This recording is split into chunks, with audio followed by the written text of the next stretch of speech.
Hello. Hello आई. Hello. अगं आई, माझा आवाज येतो का तुला? साक्षी, अगं बाळा, तू कशी आहेस? आणि तुझा आवाज असा का येतो? अगं एवढा का घाबरल्यासारखा आवाज येतो तुझा? अगं आई, आई माझा ऐकून तरी घे. अगं मी किती दिवसापासून तुला फोन लावण्याचा प्रयत्न करत होते, पण तुझा फोनच लागत नव्हता. मग शेवटी जावई बापूंना फोन केला, तेव्हा जावई बापूने सांगितलं की तुझा फोन खराब झालाय म्हणून. अगं फोन नसतो माझ्याजवळ आई, माझा फोन त्यांनी हिसकटून घेतलाय. हा फोन चुकून त्यांनी घरी ठेवला होता म्हणून मला भेटला हा फोन. माझ्याजवळ फोन नसतो आई, आणि मी कुणाला बोलू पण शकत नाही. आई मला प्लीज इथून घेऊन जा आई, होता होईल तेवढं लवकर येऊन मला इथून घेऊन जा. काय? अगं काय बोलतेस तू साक्षी? मला इथं नाही राहायचं आई, ही लोक खूप वाईट आहेत आई, चांगले लोक नाहीत ही. मला प्लीज घेऊन जा इथून आई. अगं हा हा हा, थांब जरा. साक्षी, तू एक काम कर, तुझ्या बाबांशी बोल, त्यांना सांग काय झालंय नेमकं ते. हा हा हा. अहो साक्षी काय म्हणते बघा जरा, बोला तिच्याशी. हॅलो. हॅलो. बाबा, बाबा मला इथून घेऊन जावा प्लीज. प्लीज बाबा मला इथून घेऊन जावा. घेऊन जावा? पण का? काय झालं? हो बाबा, ही लोक खूप वाईट आहेत बाबा, मला घेऊन जावा इथून. अरे बाळा, अरे प्रत्येक घरामध्ये छोट्या मोठ्या तक्रारी होत असतात, मग त्यावरून काय नवऱ्याचं घर सोडून माहेरात येऊन राहणं हे योग्य आहे का? अगं मी असं करतो की मी पुढच्या आठवड्यामध्ये ना तुझ्या गावी येणार आहे मी, तर मग तिकडे आल्यावरती तुझ्या सासू सासऱ्यांशी बोलेन मी. नाही बाबा, नाही प्लीज, तुम्ही कोणाला काही बोलू नका बाबा. मी तुम्हाला फोन केला होता हे सुद्धा कुणाला सांगू नका बाबा. तुम्ही माझ्या सासूला सासऱ्यांना कुणालाच बोलू नका. तुम्ही फक्त एवढं करा की लवकर होता होईल तेवढं लवकर या आणि मला इथून घेऊन जावा बाबा. हा ऐक ऐक ऐक, मी काय म्हणतो ते. अरे तुला इकडे तर नाही आणू शकत मी. अरे तुला इकडे आणलं तर मग समाज काय म्हणेल? हा, शेजारचे आपले माणसं काय म्हणतील, नातेवाईक काय म्हणतील? अरे सगळा विचार करावा लागतो बाळा. अरे शेवटी आपल्याला या समाजात इज्जतीनं राहायचंय, त्यामुळे समाजाचा विचार करूनच राहावं लागतं आपल्याला. नाही बाबा, कुणीच काय नाही बोलणार तुम्हाला. प्लीज बाबा माझी मदत करा प्लीज. हे बघ, तू काळजी करू नको, मी पुढच्या आठवड्यात येणार आहे ना तुझ्या गावाला, मग तुझ्या सासू सासऱ्यांशी बोलेन, त्यांना समजावून सांगेन. माझं शिक्षण झालेलं आहे बाबा, मी कुठेतरी चांगली नोकरी करेन, मी तुमच्यावर ओझं नाही बनणार बाबा. पण प्लीज मला या नरकातून घेऊन जावा बाबा, मला इथं ठेवू नका. ठीक आहे? आणि आता तू सारखं सारखं इथं फोन करत जाऊ नको. अगं तुझ्या घरचे लोक काय म्हणत असतील? जरा घरामध्ये लक्ष देत जा, तुझा नवीन संसार आहे, आता तर तुझ्या लग्नाला 1 वर्ष झालंय. बाबा प्लीज समजून घ्या. अहो पुन्हा मला फोन नाही भेटणार बाबा, प्लीज माझी मदत करा बाबा. थोडंसं मन लावून संसार कर, म्हणजे सगळं ठीक होईल. बाबा माझं ऐकून तर घ्या बाबा प्लीज. ठीक आहे, ठेवतो मी. अहो बाबा माझं ऐकून तरी घ्या बाबा.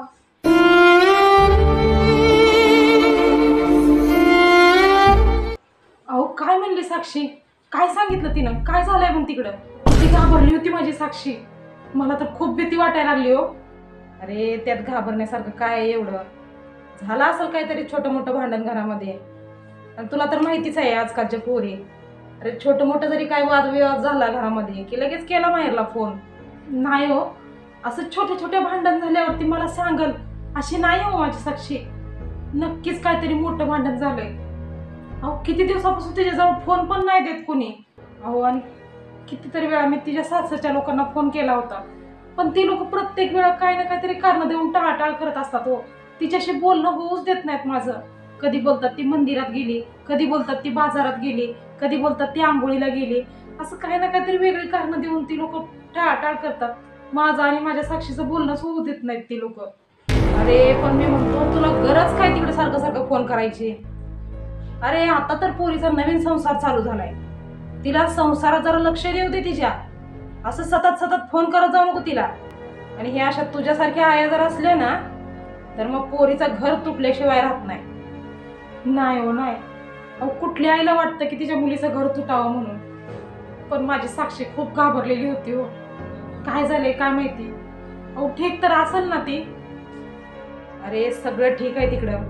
तुम्हाला एक सांग, अशा छोट्या मोठ्या तक्रारी घेऊन जर आपण तिच्या सासू सासऱ्यांकडे गेलं तर ना ती लोक काय म्हणतील, काय विचार करतील आपल्याबद्दल? अरे काय इज्जत राहील आपली त्यांच्या नजरेमध्ये? हो ती इकडे यायचं म्हणत होती हो. 2 दिवस आणू ना आपल्याकडे तिला. 2 दिवस इथे राहील आपल्याजवळ, म्हणजे तिला बरं वाटेल. नंतर देऊ पाठवून तिला. अरे काय बोलतेस तू? अरे लेकीच्या लग्नाला 1 वर्षच झाले आता, आणि लगेच तिला जर इकडे घेऊन आलो तर मग लोक काय म्हणतील, हा समाज काय म्हणाल? अरे तुम्ही दोघी मायली की ना, खरंच या समाजामध्ये मला इज्जतीनं राहू देणार नाही. अहो 2 दिवस आणलं तर काय होईल? अरे जरा ध्यानात ठेवत जा, या समाजामध्ये मला किती मान आहे, किती प्रतिष्ठा मोठी आहे माझी या समाजामध्ये. आणि तू ना हे लेकीला सारखं सारखं फोन करणं बंद कर. जरा तिला तिच्या संसारामध्ये लक्ष देऊ दे. सतत सतत तिला फोन करत राहते. जरा उठ, जा चहा घेऊन ये जा माझ्यासाठी.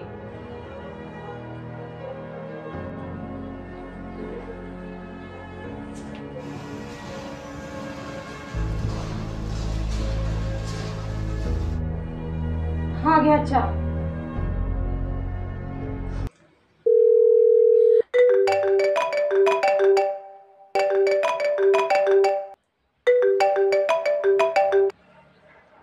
हॅलो हॅलो बाबा, बाबा प्लीज मला इथून घेऊन जावा बाबा, प्लीज. अरे बेटा तू समजून का घेत नाही? अरे तुला माहिती आहे ना किती इज्जत आहे माझी या समाजामध्ये. हो पण बाबा, बापाच्या इज्जतीचा जरा पण विचार करत नाहीस का तू? ह्या समाजामध्ये लोकांच्या समोर किती हसू होईल माझं. अरे किती अपमान होईल माझा सगळ्यांच्या समोर. आणि थोडा विचार कर, अरे जर तुला मी इथं घेऊन आलो तर मग तुझ्या लहान बहिणीचं कसं होईल?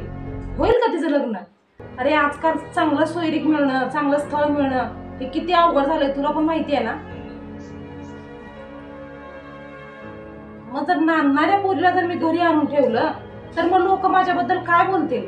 हा, अरे तुझ्या कमीत कमी लहान बहिणीचा तरी विचार कर जरा. बाबा बाबा हे लोक खूप वाईट आहेत बाबा, प्लीज समजून घ्या ना बाबा, मला इथून घेऊन जावा, मला इथं नाही राहायचं बाबा प्लीज. काही झालं तरी तुला तिथं ऍडजस्ट करावंच लागल आणि तुला तिथं नांदावंच लागल.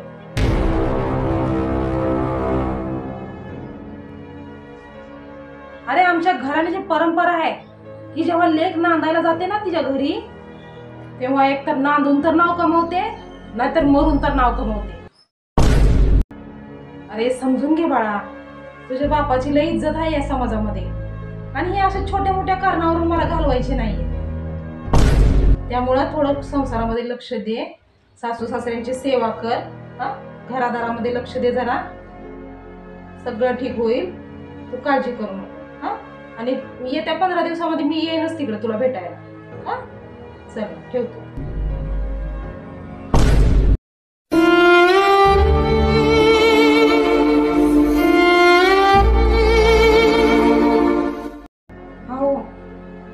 नक्की काहीतरी मोठी गोष्ट झाली आहे बघा. हे आजकालच्या पोरींमध्ये ना थोडी पण सहनशक्ती उरली नाही. अरे जरा पण कोणी काय बोललं, काही जरा मनाच्या विरुद्ध झालं की लगेचच माहेरात फोन करतात. अरे मला ते एकटीचाच विचार करता येत नाही. अरे अजून एक माझी लहान मुलगी आहे, तिचा पण विचार करावा लागतो मला. अरे जर मी तिला सासरमधून माहेरात आणलं, तिचं नांदणं मोडलं तर ह्या समाजातील लोक काय म्हणतील मला? इज्जतीचा कचरा होईल माझ्या, सगळे लोक थू थू करतील माझ्यावर. आणि तू विचार कर जरा, लहान पोरीसाठी चांगलं स्थळ येईल का? तर नवऱ्याने टाकून दिलेली मुलगी जर आपल्या घरात असेल तर. म्हणून तू जे सांगतेस ते मी अजिबात करणार नाही. अहो माझी पोरगी सारखं सारखं फोन करून तुम्हाला सांगते की मला घेऊन जा घेऊन जा. अहो असं छोट्या छोट्या गोष्टीवरून सारखं फोन करणारी नाहीये हो माझी पोरगी. तिच्यासोबत नक्कीच काहीतरी वाईट होतंय. तुम्ही एकदा तिथं जाऊन तिच्या सासू सासऱ्यांना बोलून तरी या, नाहीतर तिला इकडे घेऊन तरी या. आणि तू काळजी करू नको, थोड्या दिवसांनी मी तिकडे जाणार आहे, सगळं ठीक करून येईन मी.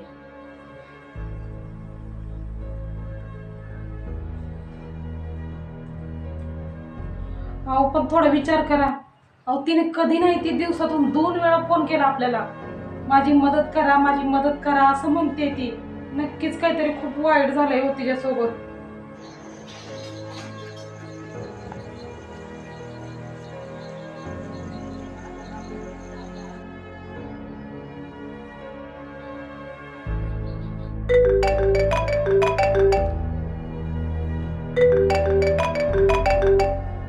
अहो अहो ऐका ना, अहो कोणाचा तरी फोन आलाय.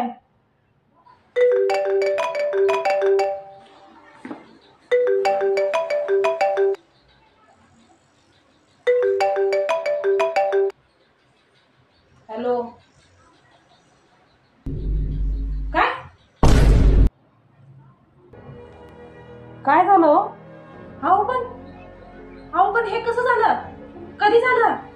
Hello hello.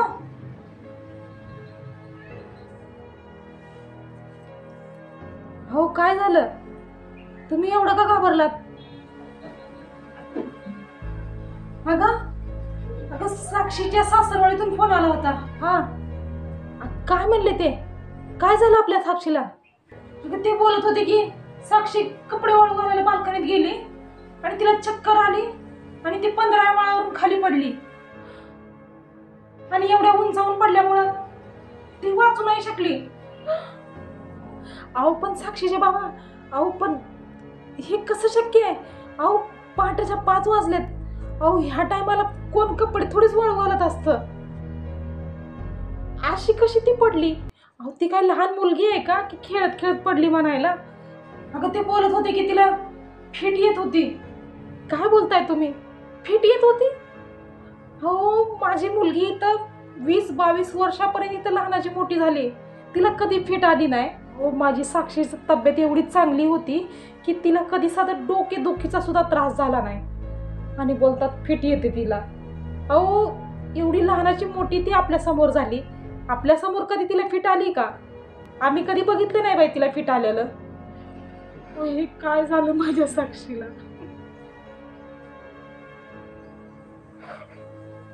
बाबा साक्षी, तुमचं अभिनंदन बाबा, तुम्ही जिंकलात. तुम्ही, तुमचा समाज, तुमचे सगळे नातेवाईक, तुम्ही सगळे जिंकलो बाबा. पण मी हारले बाबा. नाही असं बोलू नको बाळा, असं बोलू नको बाबा. ते लोक तर परके होते, पण तुम्ही तर माझे बाबा होता ना. पण तुम्ही का माझं ऐकलं नाही बाबा? तुम्ही माझी का मदत केली नाही? आता सगळं ऐकेन बाळा, तू जे म्हणशील ते मी करेन. मी तिकडे त्या वाईट लोकांचा अन्याय अत्याचार सहन करत करत जगत होते, त्यांना भीत भीत जगत होते, आणि तुम्ही इकडे तुमच्या समाजाला भीत भीत जगत होतात बाबा. सांगा ना बाबा, काय हा समाज तुमच्या पोटच्या पोरीच्या जीवापेक्षा जास्त महत्वाचा होता का तुम्हाला? आज तुम्ही या समाजाचा विचार करण्यामुळे तुमच्या मुलीचा बळी दिलाय बाबा. तुमच्या मुलीचा बळी दिला तुम्ही. मला तर जगायचं होतं बाबा, हे जीवन भरभरून जगायचं होतं मला, पण तुमच्या खोट्या अहंकाराने आणि तुमच्या समाजाने मला जगू दिले नाही बाबा. मला जगू दिले नाही. तुम्हीच सांगत होता ना बाबा की एकदा मुलगी जर नांदायला गेली तर नवऱ्याच्या घरातून तिची मयतच निघाली पाहिजे बाहेर. आज तुमची पोरीची मयत निघाली बाबा. आज तुमच्या पोरीची मयत निघाली. आता तर तुम्ही खुश आहात ना बाबा? आज मी तुमच्या खोट्या समाजापासून आणि तुमच्या खोट्या अभिमानापासून खूप लांब निघून चालले बाबा, खूप लांब निघून चालले.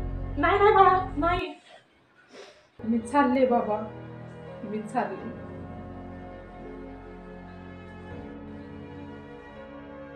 नाही नाही, तू जाऊ नको, तू जाऊ नको. काय बोलताय? कुणाला थांबवताय? हागस साक्षी आली होती, गेली ती. आता नाही राहिली ती आपल्यासोबत. मी नाही सोडणार, मी नाही सोडणार त्यांना. साक्षीच्या गुन्हेगाराला मी सोडणार नाही. गुन्हेगार कोण आहे? तिचा गुन्हेगार? अगं तिच्या सासरची लोक. ते तर आहेतच हो, पण त्यांच्यापेक्षा सुद्धा मोठे गुन्हेगार तुम्ही आहात. तुमच्या खोट्या अभिमानासाठी माझ्या लेकीचा बळी दिला. काय म्हणतेस? विचार करा, जर त्या टायमाला तुम्ही एक बाप म्हणून विचार केला असता, या समाजाचा ह्या लोकांचा विचार न करता फक्त आपल्या मुलीचा विचार केला असता तर आज माझी मुलगी जिवंत राहिली असते हो. आज माझ्या मुलीचा बळी गेला नसता. अहो, या जगातला प्रत्येक तो बाप गुन्हेगार आहे जो फक्त ह्या समाजाचा विचार करतो, स्वतःच्या लेकराचा विचार करत नाही. अहो, या खोट्या प्रतिष्ठेसाठी, अभिमानासाठी जो आपल्या लेकराचा बळी द्यायला तयार होतो असा प्रत्येक बाप गुन्हेगार आहे.